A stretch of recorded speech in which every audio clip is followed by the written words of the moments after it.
Hello and welcome back to Trojan Sports Now. The Trojan football team has had this week to prepare for one of their biggest rivals. The team is coming off an upsetting loss against the Flames of Liberty and is looking to bounce back for conference play. My co-host Antonio Reese gives us a look.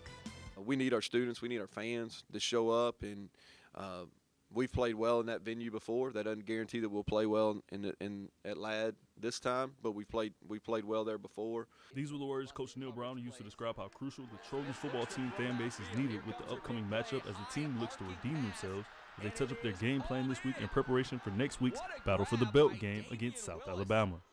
I'm glad we're getting back in our conference play. This is a rivalry game. I've made the mistake in the past of making this game maybe bigger than some of the others. I won't repeat that. It's a big game because it's our next game, but we'll treat this like a normal week. We'll start South Alabama prep tomorrow, 7 days out, just like we normally would. We'll get a team that's very well prepared. They're going to be tough. They're going to be well coached, just because I know who they have on that staff. And we're going to have to play considerably better than we did on Saturday to have a chance to win that football game on Tuesday night. Players DeAndre Douglas and B.J. Smith discuss factors they feel will help give the team leverage going into the next game.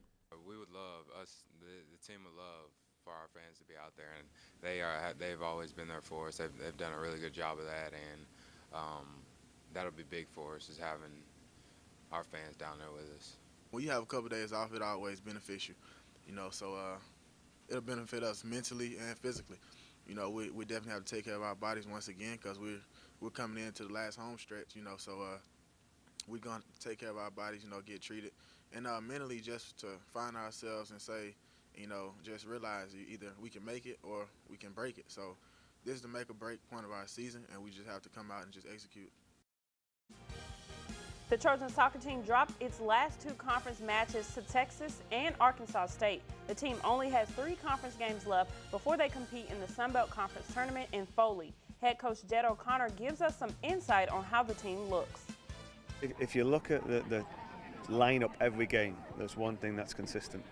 We're starting a large number of freshmen. I don't consider that a bad thing whatsoever, but I love the experience that they're getting. I love the toughness that's being created by those players, and this is only going to serve them well moving into next year, and yet we're still in the frame to make the conference tournament, and this team's top of the table. Once again, the ladies hit the road for their final 3 conference games with Little Rock this Friday, ULM Sunday, and South Alabama next Thursday. Midway through the season, the Trojan volleyball team is making a big turnaround as they currently are on a 4-game winning streak. The team is back at home this weekend, and head coach Josh Lauer talks about how the team will keep the momentum going. I think we probably have the 3 hottest teams in the Sun Belt, coming in to Trojan Arena. We've won 4 in a row. I think that UTA's won 3 or 4 in a row, and Texas State's won like 13 in a row. So, there should be some great matches, and it's always fun to be back here with our fans. And it's Dig Pink Night on Friday, so wear your pink. And Saturday is Student Appreciation Day, so yeah, we're looking forward to being back in the arena. The team will host UT Arlington Friday at 6:30 p.m. and Texas State Saturday at 6:30 p.m. in Trojan Arena. Both games will be featured on ESPN+.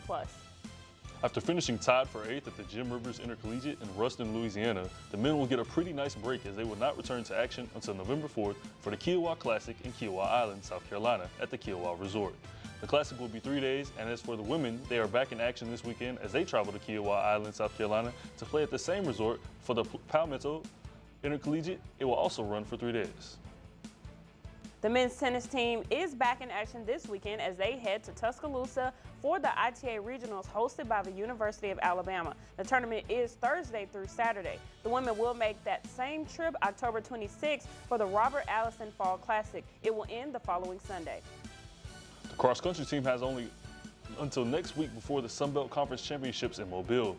The team is looking to do well so that some players can qualify for regionals. Head coach Elliott Blount tells us how that is happening. It's important, I think, to speak to the men. This is a veteran group, so they've learned a lot, in the years past on how to race from the front, back, middle, side to side. I was trying to give them, a full, war chest of weaponry going into these battles. So they're going to have to do what the race calls for, whether it's fast, whether it's tactical. Like, we're just going to have to beat those men on that day, right, over this distance. The teams travel to Mobile for the Sun Belt Conference Championships next week on October 27th. That's all the time we have for Trojan Sports Now. Check us out online at youtube.com/Troy Trojan Vision to catch anything you missed. For Briana Jones, I'm Antonio Reese. Thanks for always, and as always, Go Trojans.